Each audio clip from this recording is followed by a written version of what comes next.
There are lots of opinions about social media, and I've definitely had to put some boundaries around it. It's easy to get caught up in this game of what others are doing. But what I decided to look at LinkedIn as a networking event. And when I did it, it became this wonderful place for me to meet very interesting people. Some of these people have turned out to be very wonderful podcast guests. And today we're going to have a great conversation with Charlie Savill, who helps you find and hone your gifts and unlock them to create unmatchable advantage. Now, wouldn't we want that with a personal brand? This unmatchable advantage elevates your impact and creates a consistent flow of clients and the resulting profits you deserve. So, Charlie, welcome to the show. Oh, well, Lisa, such a great pleasure to be here. Yes, it's really great. Just kind of the story of how we met. I don't believe in accidents, which is why I really took note when you reached out to me to ask me for a 30-minute conversation. And Charlie, I want to tell you that probably 99% of people that do that on LinkedIn do it immediately, right? Like right after you connect. But you did it in a way that really made me curious.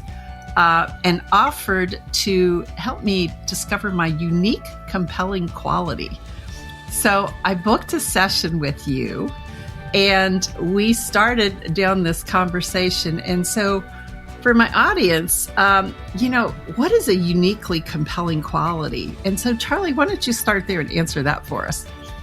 So I started doing a few interviews, and you were one of the lovely people who agreed to do that. And I really wanted to explore about the challenges people were facing in their business. And very early on, because of a skill that I've sort of honed and researched and got thoroughly into, which is my ability to feel what others are feeling and to understand the meaning attached to feelings. So each feeling is a 3D package of data, and it can be read really rather like a book. And as I was doing in the early stages these interviews and talking with people about their business, I could feel it literally jumped out at me. I could feel it in my body, their gifts. And I feel it as a 3-dimensional energetic presence. And it's a combination of a number of different specific gifts that they have. The combination is what makes it unique and interesting. And as I found that, I started to explore that and go out and specifically start looking into that and looking into that sense of what is this thing, this idea of these gifts that we have, where do they come from? And I think they come from our familial history, our DNA, I think also part divine gift. So that was what I found, and that's what I started to explore. Yes, and it was such an interesting experience because, you just ask regular questions. And when the article came out, you just hit it spot on, like exactly what it was that I bring to the table. But, I think the thing is it's very hard for us to articulate it ourselves. And the value I can see as working with someone who helps people figure out who they are, how to show up, and what to say when they do, is we want to craft that message of how we want to be seen. But what we don't have is we don't have the knowledge and the information of how other people see us, how other people feel our energy, how we communicate with people. And so to have someone who can, in a 30-minute conversation, and we had never met before, never met in person. And, as you can tell by Charlie's accent, he's on the other side of the pond from me here in the U.S. in Atlanta, Georgia. And so it was such an amazing conversation that he could pick up what he did within that 30 minutes. So Charlie, you mentioned this felt sense, this feeling that you have. Is this feeling what we normally think of as empathy? Is it the same thing? Well, the feeling is really just literally the sense that arises within us. So any emotion that we notice, for example, is an example of that. We all have this ability to feel what we feel in ourselves. Now, some people, because of the life they've led or because of circumstances, have numbed down their sensitivity. Culturally, we also have become very much more intellectually bound. We rate our intellect much higher than our felt sense, which I think is a huge mistake. And so we've lost the art of the ability to pick up feelings at the very subtle level. And unfortunately, in the subtle level, there is so much there in terms of information and data that not picking it up, we lose a lot. So it's something we can all do, but if we don't use it, then you need to practice really in order to build up that sensitivity. Yeah, so I think this is so interesting. A conversation that we had in a previous episode with Gay Hendricks spoke about the power we have of intuition. Like we have this innate ability in our body to feel things, to communicate things, to sense things, and even using it in the business world around the board table. Some of the most successful CEOs are using some of these skills and they don't have a name for it. They don't really realize it because, as you said, we elevate this idea of intelligence and IQ and all of these things. But recently we've heard more about EQ and emotional intelligence. So tell me a little bit about how did you first discover this ability to feel what other people were feeling? Yeah, so it's an interesting one because, in fact, way back in my childhood, I had certain things that happened to me with my dad. He had a catastrophic stroke. It created a huge disruption to the family, and I actually shut down completely. So my defense, if you like, my self-defense, my self-survival strategy was all around numbing down. So I started from a point of view after that of feeling very, very little.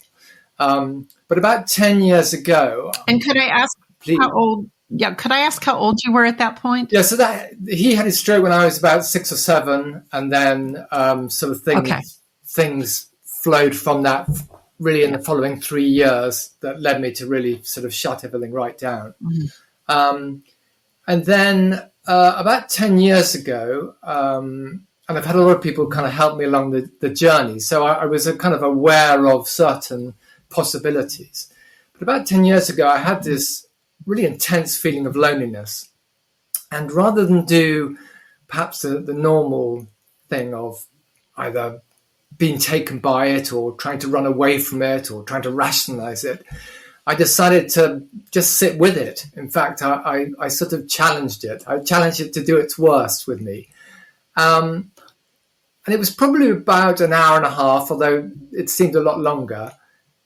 Something really amazing happened. The feeling, this very intense feeling of loneliness, just dissolved. It dissolved into this incredibly profound stillness. It's absolute silence. It's a sort of silence that Maharaj speaks of. It had a very divine quality about it. Obviously, that was really an extraordinary experience, but it begged two big questions for me, life-changing questions, which is, the first was, what is this thing called a feeling? Because it certainly wasn't what I understood it to be. And secondly, a feeling could clearly take me somewhere because it had just taken me to this amazing place. So the other question was, well, where else could it take me?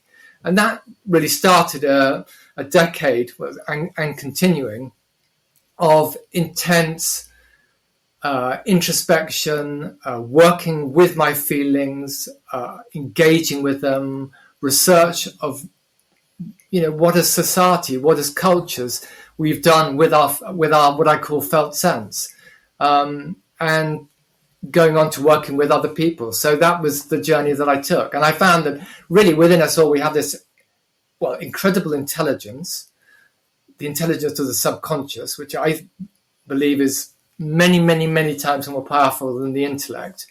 And the voice of that intelligence is the felt sense. So our feelings is the voice and therefore the doorway to that intelligence. That's fascinating. I know that, it's often said we only use 5% of our brain as the conscious brain, and 95% is that part that's hidden away, not always accessible to us. It's the part that works when we're sleeping.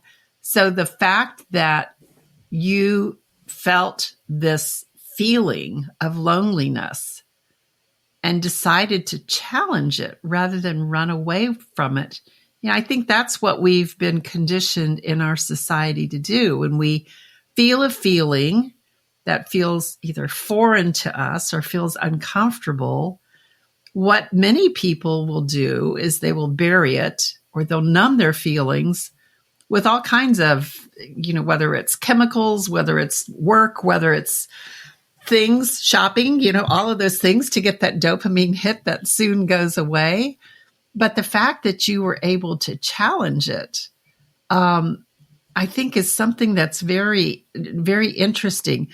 Do you operate or did you operate like that in other parts of your life where you would see things and challenge them? Or was this just an aha moment for you? Well, it was an aha moment, but not so much the challenging. I think the idea of challenging really came from Alain Forget, who's a French philosopher who I worked with for a number of years. And he used to call it kicking the ant's nest. So his philosophy was very much, you need to go and face your fears. You need to challenge things. You need to challenge the status quo. So he blessed me with that gift, that thought that this was a moment to challenge.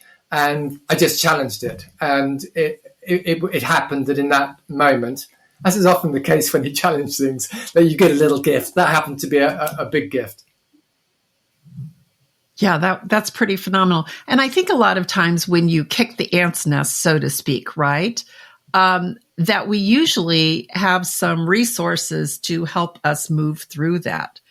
So tell me a little bit about what were some of the things you did to work on this, developing this felt sense? Yeah, so I'm quite a researcher by nature. So I love to dive into things. I love to read things. I think books are incredible, aren't they? Where you get someone who spends 30 years of life learning stuff, and then they write it in the book, and you can read it for a tenner. I think it's incredible, isn't it? And so people like Eugene Gendlin were a great inspiration and very helpful. Robert Wolfe was really fascinating. So I had this idea that pre-speech, mankind must have navigated the world somehow. How did we make sense of the world? And it seemed to me obvious that we navigated it through the felt sense. So, for example, let us slightly ludicrously, but I think there's a lot of truth in this, take the point that you go into a jungle and you're looking for food, and you see all these incredible, the variation of different plants that you can eat. Now, some of them will be good for you. Some of them will be nutritious. Some of them will kill you. Now, you can't eat every time by trial and error, because otherwise sometimes it's going to end up bad. So how do they know what plants were safe to eat? Well, they felt them. They felt the effect of the plant simply by holding it. So that's the sort of level of sensitivity these first peoples had. Yeah, I think it's so interesting too. When you talk about let's say pre-language, right? Like cavemen, right? Exactly. Yeah. So these cavemen, yeah, because we always think cavemen grunt, right? So they're grunting. But I'm just thinking also the ability to find food, to listen to the wind that blows through the trees, to know, like, we can sense when a rainstorm is coming, right? Because you can feel it in the air, but also being able to see and read animals and all of those things. So what do you think happened to us that we had all of these senses, all of these feelings, all of this incredible intelligence within us. How did it get conditioned out? Yeah, I mean, I think it really was the emergence of science, the philosophy of I think, therefore I am. I think that was the moment where we place the intellect as the king or queen of our body, and decided that that's where we get the best answers from. But the reality is that we are designed by nature. We are evolved to work in harmony, both with our environment and within our own environment. And what does that mean? That means that we should use the intellect in harmony with the heart, with the gut, with the intelligence of the body. And science has kind of sort of caught up with that, because now we realize that the heart really is a brain, the gut is a brain. It doesn't have as many neurons as the head brain does. But interestingly, the heart has a much greater capacity to pick up on energetic changes than the brain does. So, which is kind of obvious when you think about it, but it can feel with more precision, whereas the brain thinks with more precision. So it's really not a matter of saying, well, one is better than the other. It's about saying, we bring back the harmony that we were designed to live in. Yes, and I think too, that bringing out that these organs do have an intelligence, that they do have it in there. I had heard of a story of there was a transplant patient who a heart was transplanted from a murder victim. And when that heart was transplanted into that new body, there was a communication of who it was that committed the crime, and they were able to solve the crime from that. So there's all kinds of things. Surprisingly, that isn't even that unusual. There's quite a lot of studies around that about when the heart is transplanted, about how that people can often, for example, tell the character of the donor or even how the donor died. So it's really amazing what we do carry at the felt level. Yeah. So when we talk about a feeling, how do we know what a feeling is versus does it get confused with something else?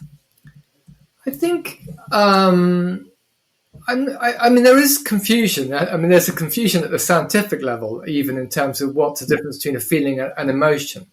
The way I look at it is if you can feel it, if you can feel this thing in or around you, then there is a package of data which you can engage with. The challenge, I think, possibly comes in that when it's an uncomfortable feeling, it's we're conditioned to have fear of it, and therefore, and then indeed we have the fear of the fear. So that's where we tend to kind of reject it as information we don't want, or we want to get past it as quickly as possible. The problem with that is that what is actually happening is that there's obviously a trigger in the present. So something has triggered the fear. And let's put aside the actual practical danger issue. So let's just say it's a fear of rejection or something that's triggered this feeling. What's happening is that down in our subconscious, we're scanning for an event that's as relatable and as accurate a mirror as possible to what we think is going on. And the feeling we're getting is the data from that event. If we simply just ignore the feeling, we are going to get caught in that same loop time and time again. So we're going to feel that same feeling because we haven't resolved it, we haven't witnessed it, we haven't acknowledged it.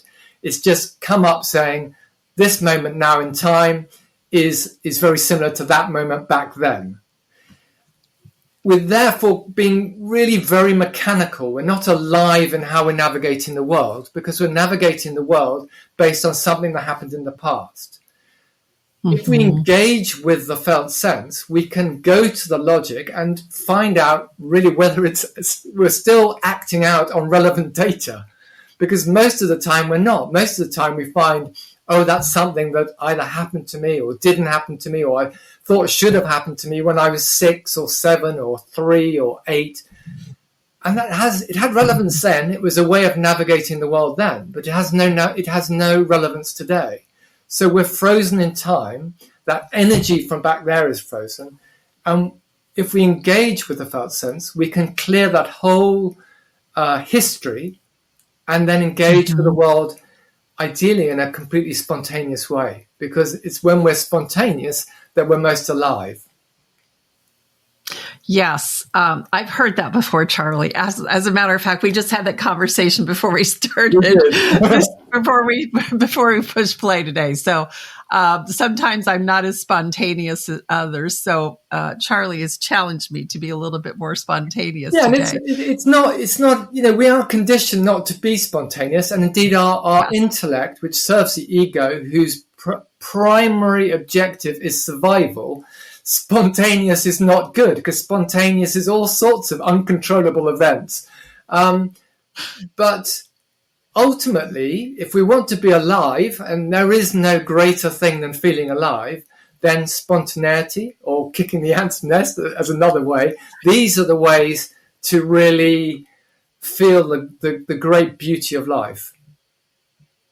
It really is, because it demands that we be present. Yeah. It's not thinking, okay, what's next on the list of questions, or what did we, but it's really demands that you be fully present, which you're probably feeling, like I feel the ability to love people more, to serve people more. I mean, I can literally, as you say that, feel your heart coming out. It's like your heart is opening out, and I can feel that. And so you're right. It's like being spontaneous is about being present, and being present is the ability to notice what's going on inside.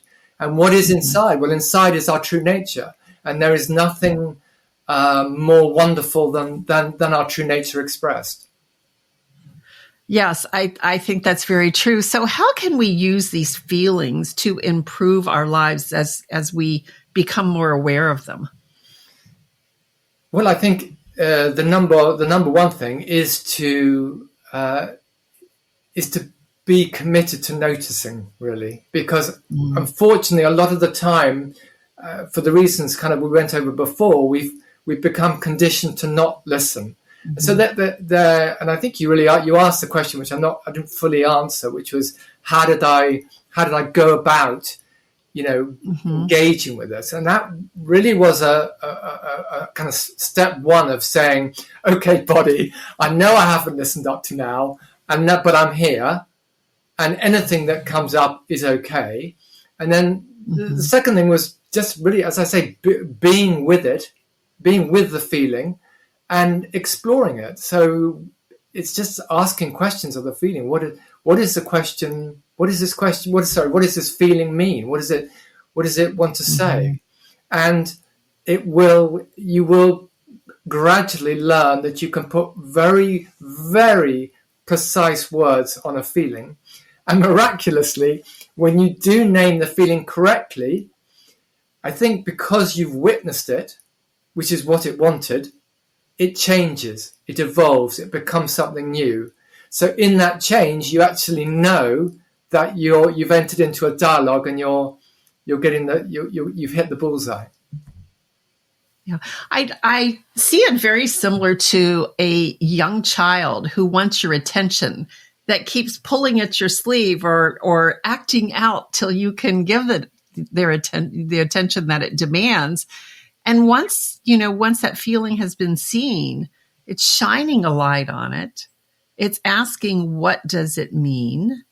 And then it's almost like it then has purpose, right? Like it's been recognized. It has a meaning. It has a value. Yes, I think the bigger picture on that is that a fundamental drive, a fundamental need we have is to be expansive. We are creative beings as a function of that. In other words, our creativity expressed allows us to expand. Our body wants to be part of that, and it wants to be in harmony. So the feelings that are coming up are the voice of that desire to be creative, to be expressed, and to be in harmony. So, of course, when we acknowledge them, we tend to get, as I'm sure, when we were speaking together on that basis, you do get these sense of, oh, I feel alive, or oh, I feel like a weight off my shoulder, or I feel, whatever, expansive, lighter. You get that because that's what's happening. Yeah, that is. So for listeners, Charlie did this 30-minute conversation with me, wrote this beautiful post, which I will put the link in the show notes, about the uniquely compelling quality, which if you think about it, how I could use that in my marketing, how I can use it to attract clients, how I can use it to boost my revenue. I see this as a powerful tool that we'll be able to use in our businesses.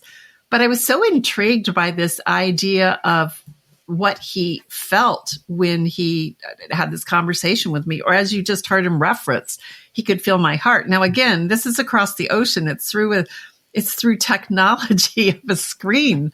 We're not sitting in the same room. Sometimes you can sit in the same room with someone and say, oh, they have really great energy, or I could feel it. But he is not in the same room with me. So I was so intrigued, Charlie. I booked a follow-up session with you to find out, what is it that you are doing?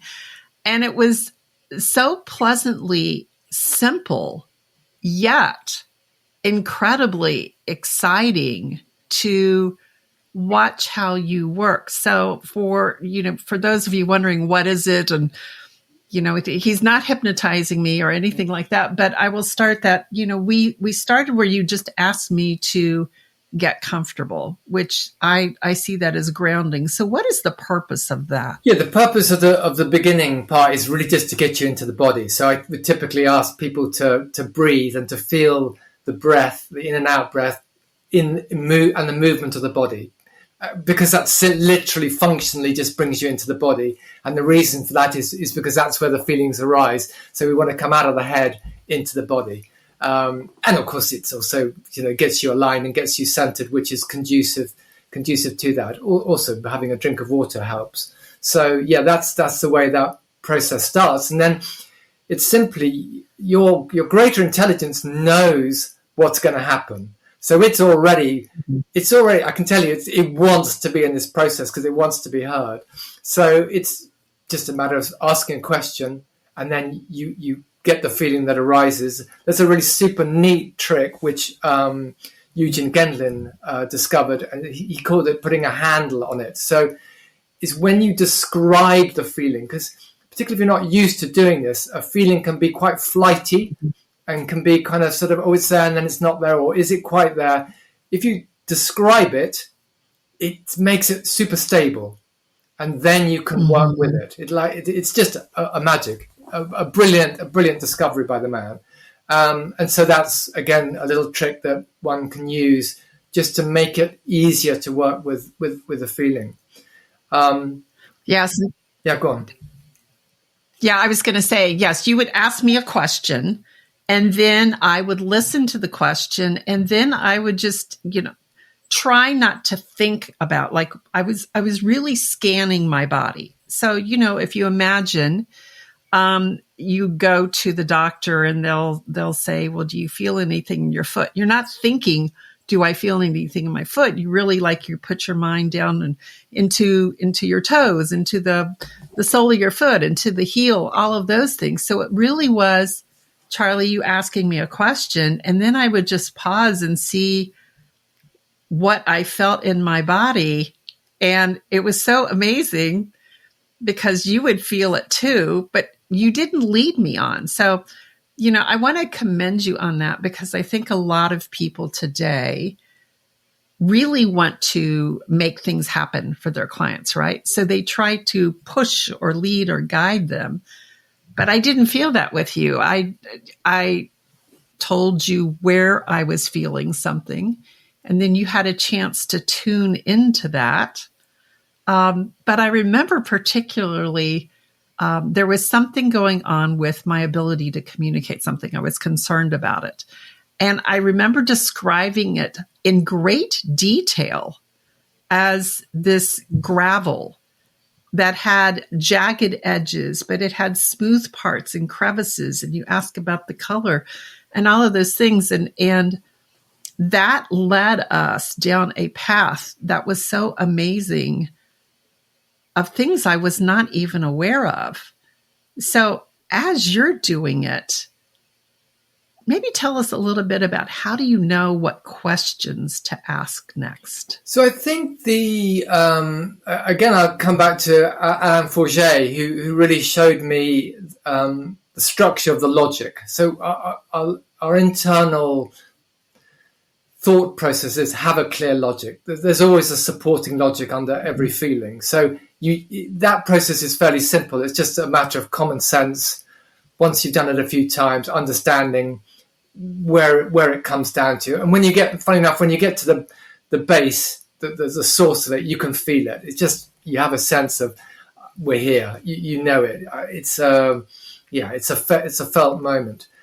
The other challenges are, it's quite interesting. You mentioned that at the beginning, this idea of course, we're dealing at the felt level and we're looking for what the feeling is. The intellect often wants to come in. It kind of wants to have its say for two reasons. One, because it's used to being boss, but two, because it is quite wary of the process. Because ultimately the process, well done, will lead to change, and sometimes really incredible change. And the intellect, in service of the ego, who wants our survival, doesn't want change. So it will often try to interject in order to slow the process down. Sometimes it can be very, very canny and throw you a morsel. It goes, I don't want to go to, because it knows where the kind of the big thing is. And it goes, I don't want you to go to the big, so I'll throw you this other little thing and hope that you get diverted to that.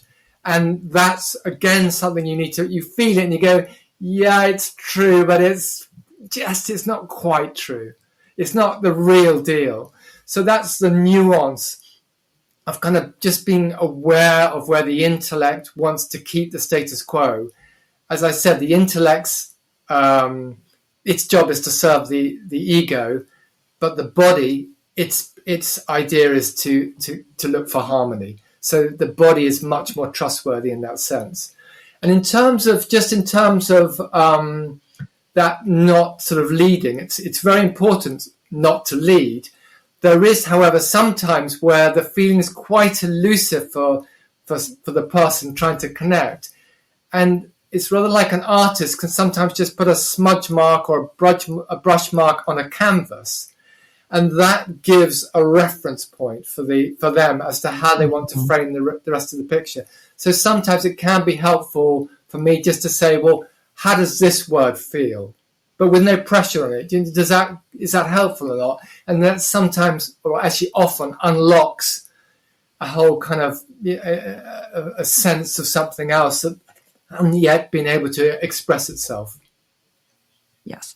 And I think your ability to catch people on that, because I know there were a couple of times when you would ask a question and I just popped off an answer. But, this is from decades. It's so normal. It's decades normal, yeah. of using my brain and being also, we are applauded for our intelligence. We are awarded for our intelligence.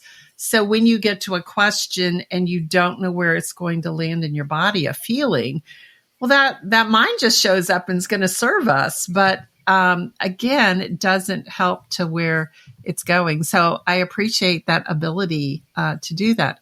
I just want to talk about the session, just as I wrap up here, speaking of it, it was one of the most awe-inspiring and revealing things that allowed me to communicate with my heart, where my heart has not been able to speak, where my mind has been showing up and taking control. So Charlie, that is just such a wonderful gift you have. So my question to you is, how do you work with people on that? Like, if someone comes to you and wants you to help them, what are the different services that you offer?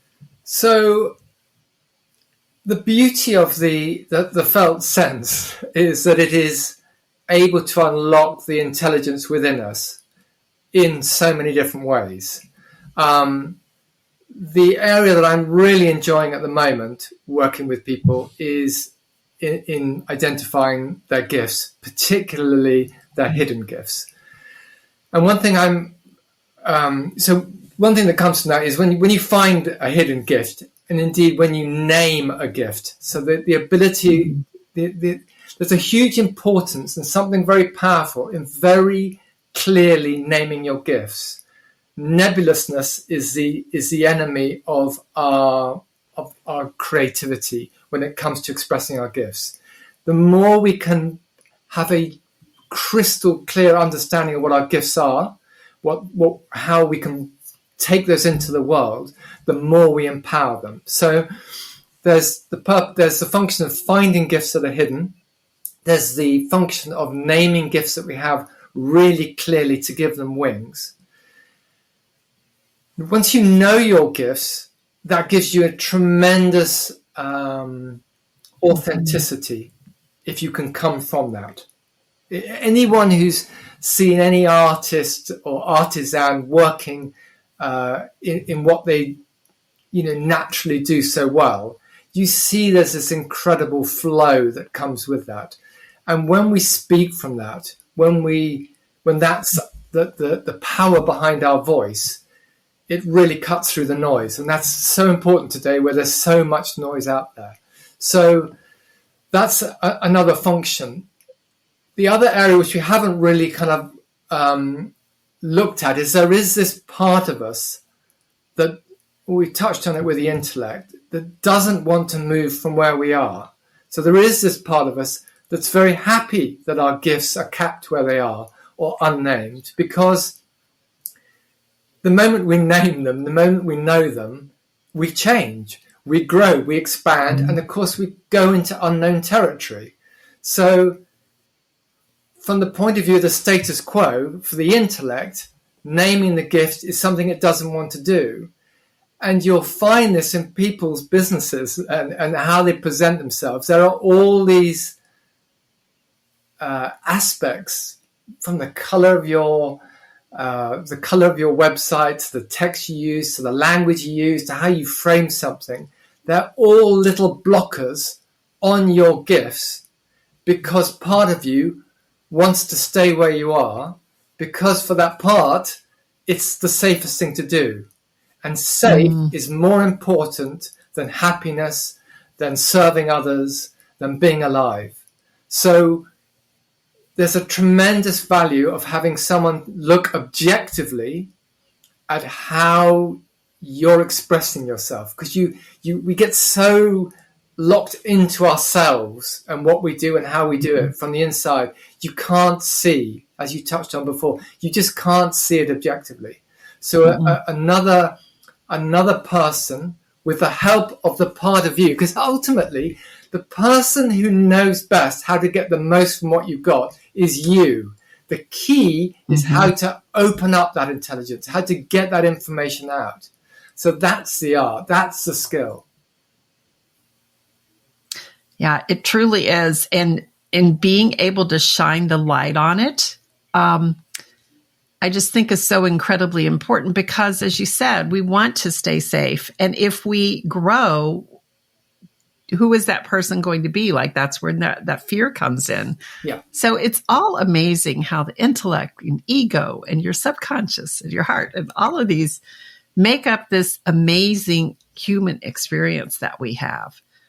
But also, when we tune into this gift that we all have, as you've discovered, that there's so much more we can communicate, so much more potential that we can be, so much that we can live at a higher level of the person we were designed to be. And that person we are designed to be is not something we make up. It's something that's already inside of us. So it's really just rediscovering. Yeah, I was thinking, I was really struck by this thought this morning. For those of us who are parents, or if we cast our mind back particularly to when we were young, and something would be really upsetting us, and then a well-meaning carer or parent or friend might come and sit next to us and say, I know how you feel. And there's often that sense of, no, the frustration, however well meant the comment was, there's that frustration of, no, you don't know how I feel. But using this process where we do actively feel, it's like a different dimension of actively listening. So you're listening here and you're feeling from your heart, from your body. You connect in a completely different way. I mean, when having done the work that I've done with you, I mean, it was only whatever it was an hour. I mean, the way as soon as we reconnect and the way I feel you and the way I engage with you, it's so much more complete. It's so much more meaningful. So it's a really, there's so many applications here that are really very profound, because it opens up to us to a whole different way of engaging. And I hope that's where the world is going, because when we look at what's going on now, I think like if we could bring more love into the world, more compassion into the world, more understanding how people are feeling and giving that words and giving it power to unlock the potential inside of us. Yes. I think one of the challenges we have is that because of the way we're headed and the way we've come in terms of like social media, or there's so much stimulation, which brings us not only into our head, but also we want everything so fast, so quick, and feelings don't work at that level. So it's the art of giving space, just taking a little bit of time out and, engaging at that level. That's a real great first step. If we can take space from this constant need to have immediate gratification, immediate responses, immediate thoughts, immediate everything, because there's a lot of beauty and a lot of really profound stuff that happens when we can just slow down a bit. Yeah, that's great. So, Charlie, people can work with you to discover their uniquely compelling quality. They could have a session with you to, like, what would be something someone would come to you for a session? Yeah, I mean, you can come if this is something that if you think there's more to life, if you think there's more to you, this is your voice saying, I'm not happy with the status quo. So even just one session, you will find you'll give voice to that part of that voice. You'll give voice to the little inner voice that is saying, is there more? Because there is more. And that is the beginning of a journey that you can explore your true nature, your divine innate gifts that will open up life for you, make life so much easier. Because the gifts that we have are what we find naturally most easy. Not only do we have most impact, but they come a lot easier to us. So just a simple, even one session will allow you to start exploring that. Yes, and I will attest to that full-heartedly. It was such a wonderful experience. So, Charlie, what's the best way for people to reach you? Yeah, just go to the email, go to the website, and you can connect there, and always happy to have like a little chat for 30 minutes for free just to explore. It's a very, very relaxed and I would say profoundly enjoyable process. Yeah, it is. It is so much. Well, Charlie, thank you so much for being with us today and sharing your gift and your knowledge and this insight into a part of us that I think we've come to ignore. Well, it's a very, very great pleasure and lovely to see you, reconnect with you. And thank you very much. All right. So if you've been following along, we've been on a journey to explore that there is a much more improved version of you that is waiting for you to come find them, right? So you start with your passion of what drives your heart. You lean in until you can't take it any further. And then you call Charlie. But also, you do the work that's needed to understand the purpose is inside you. And then it becomes that whole self, your personal brand of integrity. So until next week, I trust you got what you needed. I challenge you to pause and enjoy the presence of the gift of life in front of you. It's how you live a life of so much more on the way to becoming your legendary self.